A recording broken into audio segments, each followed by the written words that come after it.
Hello dear guys, you are welcome to Lulu learning. मैं हूं Anjum sir और बेटा आज तुम पढ़ने वाले हो क्लास 8th के square and square root chapter का सॉल्यूशन एक्सरसाइज 6.1 आज हम लोग बहुत डिटेल में देखेंगे और ये आपका लेक्चर 3 है। इसके पहले मैंने 2 लेक्चर पढ़ाया हुआ है। एक्सरसाइज 6.1 के इंट्रोडक्शन को बहुत डिटेल में 2 पार्ट में मैंने पढ़ाया है, जो दोनों पार्ट आपके डिस्क्रिप्शन में लिंक दिया हुआ है। आप वहाँ से जाकर के पहले देख ही लो, उसके बाद इस सॉल्यूशन को करोगे तब करके तुम्हें बहुत बेहतरीन ढंग से समझ में आएगा। चलो तो हम लोग इसके सॉल्यूशन को स्टार्ट करते हैं, जिसमें सबसे पहला क्वेश्चन है कि what will be the unit digit. यहाँ पे ध्यान देना बेटा, unit digit of the square of the following numbers, यानी इन सभी नंबर का हम स्क्वायर करते हैं तो उसके यूनिट डिजिट में कौन सा डिजिट होगा। ठीक है, तो आपको उसको पता करना है। तो इसमें सबसे पहला नंबर पे जो है वो है बेटा 81। ठीक है, अब इस 81 है तो क्वेश्चन यहाँ पे कह रहे हैं कि 81 के स्क्वायर में 81 का अगर मैं स्क्वायर करूँ, जो भी नंबर आता है उसकी जो ये यूनिट प्लेस पे जो नंबर होगा, यूनिट प्लेस पे जो डिजिट होगा, उस डिजिट को आपको बताना है यहाँ पे। तो इसके लिए क्या है ना कि आपको क्या करो कि यूनिट प्लेस को 2 बार मल्टीप्लाई कर लो। यानी यूनिट प्लेस पे यहाँ क्या है बेटा 1 है, तो 1 को आप 2 टाइम्स मल्टीप्लाई कर लीजिए, क्या आएगा 1 आएगा, तो आंसर आपका यही 1 होगा। यानी कि प्रोडक्ट निकालने पे, यूनिट प्लेस के डिजिट का प्रोडक्ट निकालने पे जो आंसर आता है उसका यूनिट वाला नंबर ही आपके यूनिट प्लेस पे होता है। जैसे देखो एक और मैं क्वेश्चन कर रहा हूँ, सेकेंड नंबर क्वेश्चन को मैं यहाँ पे कर रहा हूँ। सेकेंड नंबर क्वेश्चन में बोला है 272 का अगर मैं स्क्वायर करूँ तो उसके आंसर में जो यूनिट प्लेस पे डिजिट होगा वो कौन सा होगा। तो बेटा इसके यूनिट पे कौन है 2 है, तो आप 2 को 2 बार मल्टीप्लाई कर लो, क्या आता है 4 आता है। तो एग्जैक्टली जब आप इसका स्क्वायर करेंगे तो इसके यूनिट प्लेस पे जो हमारा नंबर आएगा वो 4 आने वाला है। तो हम यहाँ पे लिखेंगे कि unit place digit of 272 is 4। यानी कि इसके स्क्वायर करने पे जो हमारा नंबर आएगा उसका जो यूनिट प्लेस डिजिट होगा वो 4 होगा। चलो एक और क्वेश्चन हम ले लेते हैं यहाँ से। 3 नंबर में 799 है बेटा, 799 है। अब हम इसका स्क्वायर करेंगे, स्क्वायर करने पे जो आंसर आएगा उसके यूनिट प्लेस पे कौन सा डिजिट होगा। बहुत आसान, इसके यूनिट डिजिट को आप उठाओ, 9 को आप 2 बार 9 को मल्टीप्लाई करो, क्या आया बेटा 81 आ गया। अब ये जो 81 आया ना, अब इस आंसर का यूनिट डिजिट कौन सा है 1 है, तो एग्जैक्टली यहाँ पे इसके स्क्वायर का जो यूनिट डिजिट होगा वो 1 होगा। तो हम लोग यहाँ पे लिखेंगे कि unit place digit of square of 799 is 1। यानी कि आप इसके स्क्वायर करेंगे, उसके स्क्वायर में जो यूनिट डिजिट होगा वो होगा 1। तो बहुत आसान है, आप यूनिट डिजिट का स्क्वायर कर लो, उसके बाद उसके यूनिट प्लेस पे जो नंबर होगा वही इसके भी स्क्वायर के यूनिट प्लेस पे नंबर होगा। ठीक है, अब हम यहाँ पे और एग्जांपल ले लेते हैं। मान लो कि हमने 5 नंबर एग्जांपल ले लिया, 1 2 3 4। ठीक है, अब यहाँ पे 5 नंबर एग्जांपल में है 1 2 3 4। तो बेटा इसके जो यूनिट स्क्वायर के यूनिट डिजिट पे जो नंबर होंगे आप इसका स्क्वायर कर लो, यानी कि 4 × 4 कर लो, आंसर आएगा 16। तो इसके यूनिट पे जो होगा ना वो इसके स्क्वायर के यूनिट पे भी होगा। यानी कि आपका यहाँ पे इसके स्क्वायर का यूनिट करेंगे तो जो उसके यूनिट डिजिट पे नंबर होगा वो होगा 6। ठीक है, और हम 1-2 क्वेश्चन और ले लेते हैं। मान लो कि हम यहाँ पे 5 5 5 5 5 10 नंबर क्वेश्चन ले ली, जिसमें 5 × 5 दिया हुआ है। तो यहाँ पे 10 नंबर क्वेश्चन में 5 5 5 5 5। ठीक है, अब इसके स्क्वायर में कौन सा यूनिट डिजिट होगा, तो एग्जैक्टली यहाँ पे जो यूनिट डिजिट है बेटा 5 है। 5 को आप 2 बार मल्टीप्लाई करोगे, कितना आएगा 5 आ रहा होगा। इसका यूनिट डिजिट कौन सा है 5 है, तो इसके स्क्वायर के यूनिट डिजिट भी 5 होंगे। तो एग्जैक्टली इसी तरीके से कर करके आप सारे नंबर्स के निकाल सकते हो। ठीक है, जैसे कि यहाँ पे आप देखो कि 7 है, तो 7 का स्क्वायर करोगे तो बेटा 49 आएगा। तो 49 का यूनिट डिजिट क्या हो गया 9, तो इसका आंसर होगा 9। इसमें देखो 8 का स्क्वायर करोगे, 8 का स्क्वायर 64 होता है, तो 64 में यूनिट कौन सा है, तो 4 है, तो आंसर हो जाएगा 4। यहाँ पे 0, 0 का स्क्वायर करोगे तो बेटा 0 ही आने को है, इसीलिए आंसर होगा 0। यहाँ पे आप 6 का स्क्वायर करोगे तो 36 आएगा, 36 में 6 यूनिट प्लेस पे होगा, इसीलिए इसका आंसर हो जाएगा 6। यहाँ पे आपने देख ही लिया कि इसका आंसर होगा 5, ठीक है। उसी तरीके से इसका आंसर आप कर लो, तो 4 का स्क्वायर 16 होता है, तो 16 में यूनिट डिजिट कौन सा है, तो 6 है, तो इसीलिए इसका भी आंसर होगा 6। इसमें आप अगर देखो 3 का स्क्वायर करोगे तो 9 आएगा, तो यहाँ पे डायरेक्टली 9 हो गया, ठीक है। 9 का स्क्वायर करोगे 81 आएगा, तो यहाँ पे 81 में 1 यूनिट डिजिट है, इसीलिए 1 हो जाएगा। तो इसी तरीके से कर करके आपने सभी को समझ लिया। लो इसको भी कर ही लो, 2 का स्क्वायर करोगे तो 4 होगा, 1 का स्क्वायर करोगे तो बेटा 1 होगा। आपने इन सारी चीज़ों को बहुत डिटेल में समझ लिया है, ठीक है। अब हम लोग चलते हैं नेक्स्ट क्वेश्चन पे। अब ये जो नेक्स्ट क्वेश्चन है 2 नंबर, इसमें कह रहा है कि the following numbers are obviously not perfect square, ये हमारे परफेक्ट स्क्वायर नहीं हैं। गिव रीज़न, आप रीज़न बताइए, ये सब के सब परफेक्ट स्क्वायर नहीं है और आपको इसका रीज़न भी बताना है। तो बेटा आप एक बात ये जानते हो कि कोई भी परफेक्ट स्क्वायर होता है तो उसके यूनिट डिजिट जो है वो 2, 3, 7, 8 नहीं हो सकते हैं। परफेक्ट स्क्वायर के यूनिट डिजिट देखो, अगर कोई परफेक्ट स्क्वायर है, मैंने थ्योरी में बहुत डिटेल से बताया है कि अगर कोई परफेक्ट स्क्वायर है तो इसका यूनिट डिजिट क्या क्या नहीं हो सकता है, तो इसका यूनिट डिजिट बेटा 2 नहीं हो सकता, 3 नहीं हो सकता, 7 नहीं हो सकता, 8 नहीं हो सकता। यानी अगर यूनिट डिजिट में 2, 3, 7, 8 है तो ये परफेक्ट स्क्वायर नहीं है, ठीक है। चेक कर लेंगे, जिसमें 2, 3, 7, 8 डिजिट पे होगा, यूनिट डिजिट पे, वो परफेक्ट स्क्वायर नहीं होगा, ठीक है। तो और एक और कॉन्सेप्ट है कि अगर ऑड नंबर ऑफ 0 हो जाए, ऑड नंबर ऑफ 0 हो जाए, यानी कि 1 0 हो, ठीक है, या फिर आपके 2 0 हो, ठीक है, 2 zeros हों, सॉरी 2 zeros तो नहीं होगा, 1 के बाद 3 हम लोग लेंगे कि या तो 1 zeros हैं या आपके 3 zeros हैं। अगर इस तरीके का केस है जो लास्ट में है तो 1 3 5 7 9 अगर लास्ट में 0 होंगे तब भी वो हमारा परफेक्ट स्क्वायर नहीं होगा। जैसे ये देखो यहाँ पे 7 हो गया तो ये मेरा परफेक्ट स्क्वायर नहीं है, यानी इसमें लगभग सबके सब नहीं है। तो आपको यहाँ पे ये बताना है कि 7 के वजह से नहीं है, 3 के वजह से ये परफेक्ट स्क्वायर नहीं है, 8 के वजह से नहीं है, 2 के वजह से नहीं है, यहाँ पे ऑड नंबर ऑफ 0 लास्ट में 3 zeros आ गए इसीलिए ये परफेक्ट स्क्वायर नहीं है, 2 के वजह से नहीं है, यहाँ पे लास्ट में 3 zeros हैं जो ऑड नंबर में है इसीलिए परफेक्ट स्क्वायर नहीं है, लास्ट में 1 0 है जो ऑड नंबर है तो इसीलिए ये भी परफेक्ट स्क्वायर नहीं है। तो आप इसका रीज़न कैसे लिखेंगे, तो देखिए पहला नंबर के बारे में आप रीज़न लिखेंगे कि 1057 has unit place digit, has unit place digit 7। देखो यहाँ पे इसमें यूनिट प्लेस डिजिट पे कौन सा आ गया बेटा, 7 आ गया, इसीलिए ये हमारा परफेक्ट स्क्वायर नहीं होगा। तो हम लोग लिखेंगे देयरफॉर इट कैन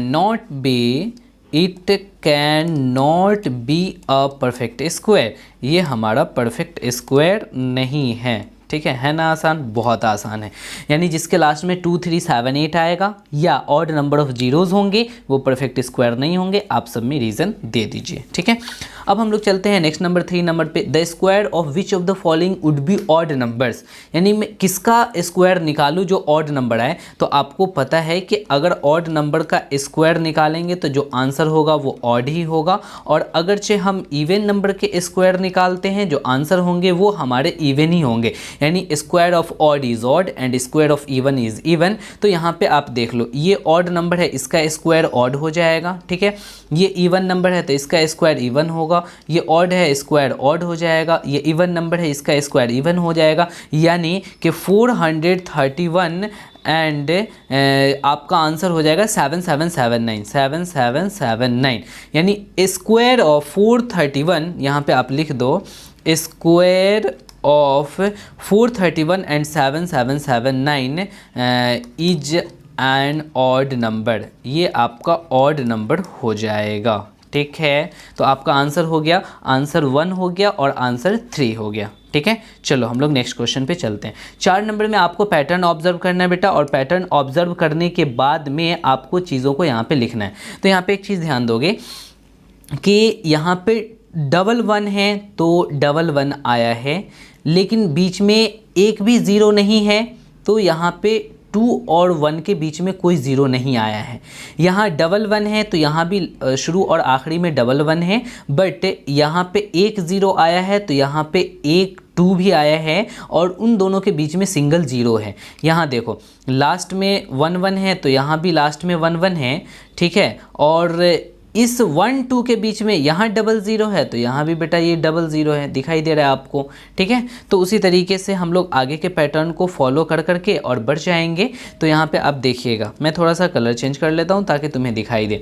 यहाँ पे 1 और 1 के बीच में 1 2 3 4 ज़ीरोज़ हैं, तो यहाँ भी आप 4 ज़ीरोज़ देंगे, 1 2 3 4, ठीक है। और यहाँ भी देंगे 1 2 3 4, यहाँ भी 4 ज़ीरोज़ देंगे। क्यों? क्योंकि जितने ज़ीरोज़ हैं उतने ही यहाँ भी बीच में जीरोज़ लाइज कर रहे हैं। यहाँ पे काउंट करो 1 2 3 4 5 6, ठीक है। 6 यहाँ पे जीरोज़ हैं, तो आप क्या लिखोगे? पहले तो 1 लिखोगे, फिर 6 जीरोज़ लिखोगे, 1 2 3 4 5 6, ठीक है। उसके बाद आप क्या लिखोगे? 2 लिखोगे, फिर आप 6 ज़ीरो लिखोगे, 1 2 3 4 5 6, और लास्ट में आप क्या लिख दोगे? 1 लिख दोगे। तो आपको पैटर्न समझ में आ गया। सिंपल सी बात है कि यहाँ पे कोई ज़ीरो नहीं है तो 1 2 के बीच में कोई ज़ीरो नहीं, यहाँ पे एक ज़ीरो है तो 1 2 के बीच में एक ज़ीरो, यहाँ पे डबल ज़ीरो है तो 1 2 के बीच में डबल ज़ीरो। बात समझ में आ गई? बिल्कुल। अब हम आगे बढ़ते हैं, इस पैटर्न को ऑब्जर्व करते हैं। तो इस वाले पैटर्न में क्या दिया हुआ है,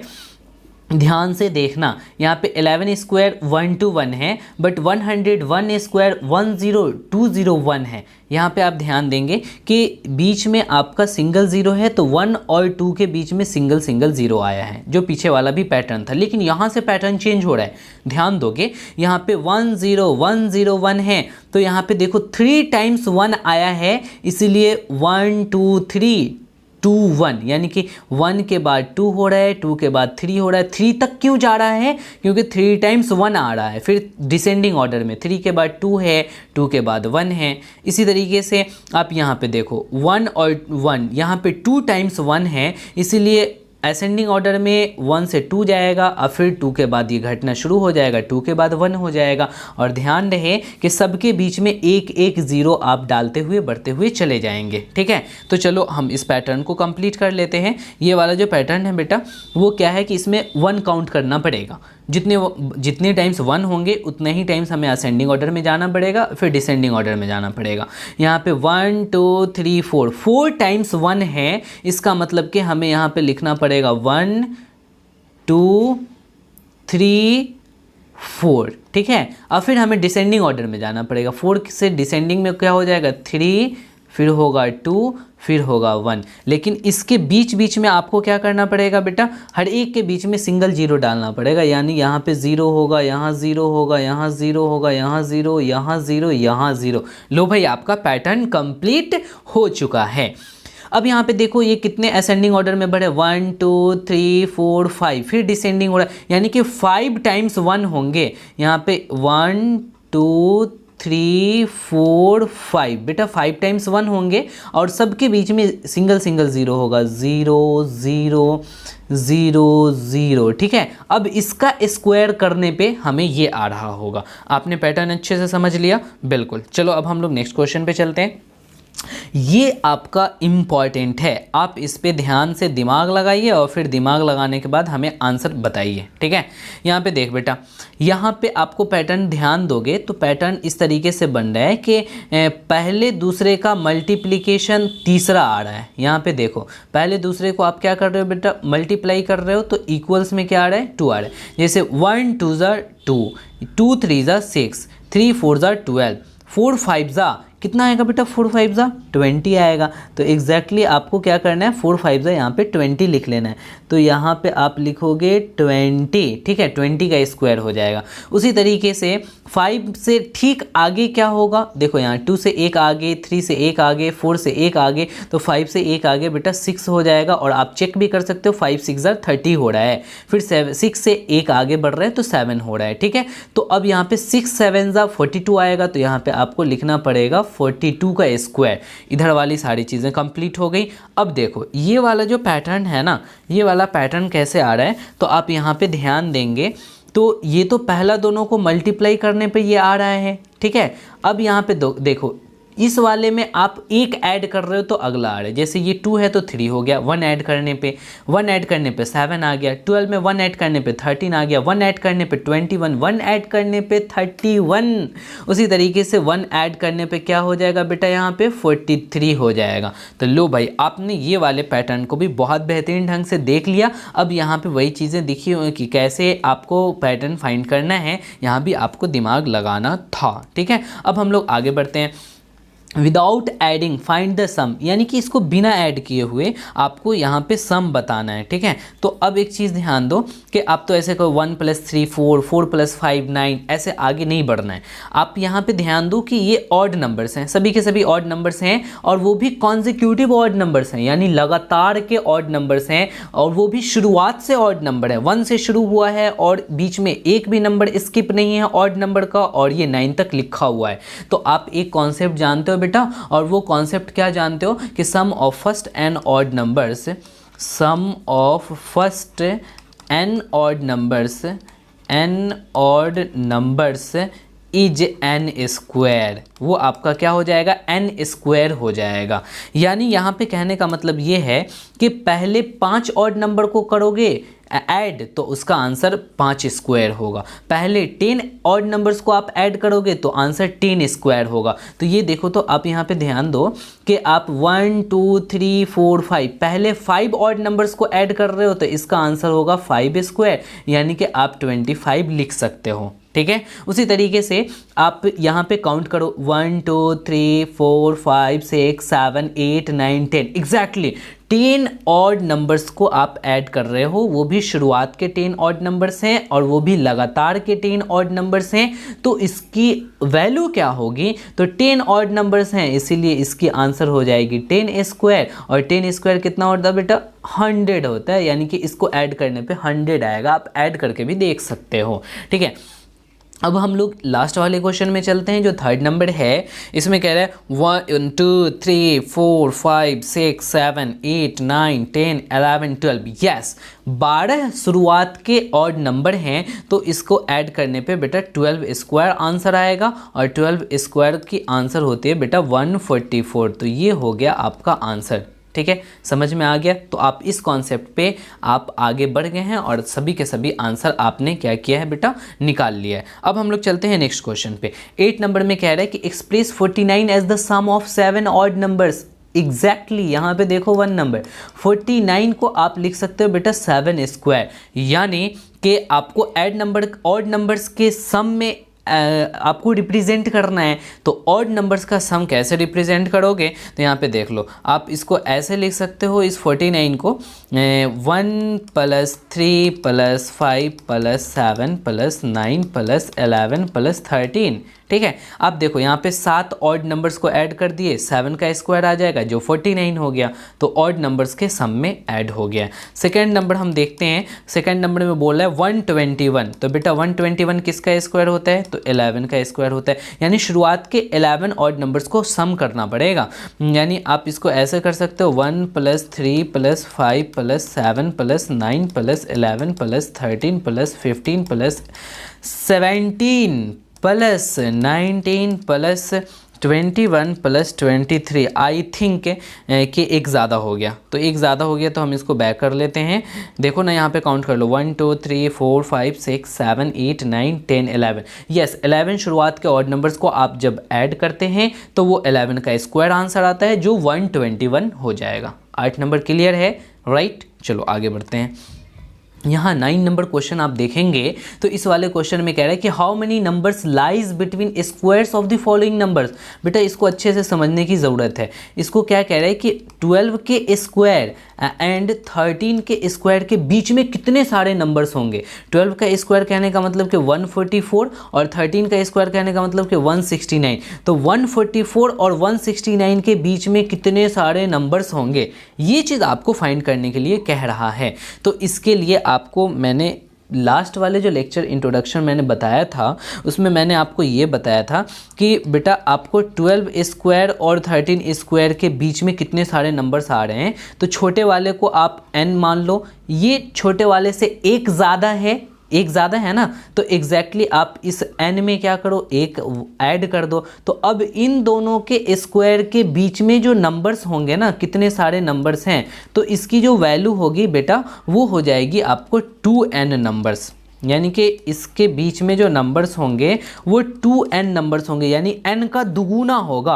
n आपने किसको मान रखा है, छोटे वाले नंबर को मान रखा है, यानी छोटे वाले का दुगुना कर दो तो इन दोनों के बीच में जो हमारे नंबर्स होंगे वो कितने सारे नंबर्स हो जाएंगे बेटा, 2n होंगे। तो 2n इज इक्वल्स टू यहाँ पे 2 इंटू 12 कर रहे होगे, तो यहाँ पे 2 इंटू 12 बेटा 24 नंबर्स इसके बीच में आएंगे। बात समझ में आ गया, इसके बीच में 24 नंबर्स होंगे। उसी तरीके से 25 और 26 के बीच में मुझे चेक करना है कि 25 के स्क्वायर और 26 के स्क्वायर में कितने सारे इसके बीच में नंबर्स होंगे। तो इनके बीच में आपको क्या करना है कि छोटे वाले को n मानना है। यहाँ पे n हो जाएगा बेटा 25, तो 2n नंबर्स हो जाएंगे। तो 2n, 2 के जगह 2, n के जगह क्या लिखोगे 25, यानी कि 50 नंबर्स इसके बीच में होंगे। आप चेक कर सकते हो, आप यहाँ भी चेक कर सकते थे कि इन दोनों के बीच में कितने सारे नंबर्स हैं, तो 24 आएंगे। ठीक उसी तरीके से आप इन दोनों का स्क्वायर निकाल लो और उनके बीच में आप चेक करो तो 50 नंबर्स होंगे। ठीक है, तो ये हो गया आपका सेकंड नंबर। ठीक है, अब हम लोग थर्ड नंबर पे चलते हैं, 99 एंड 100।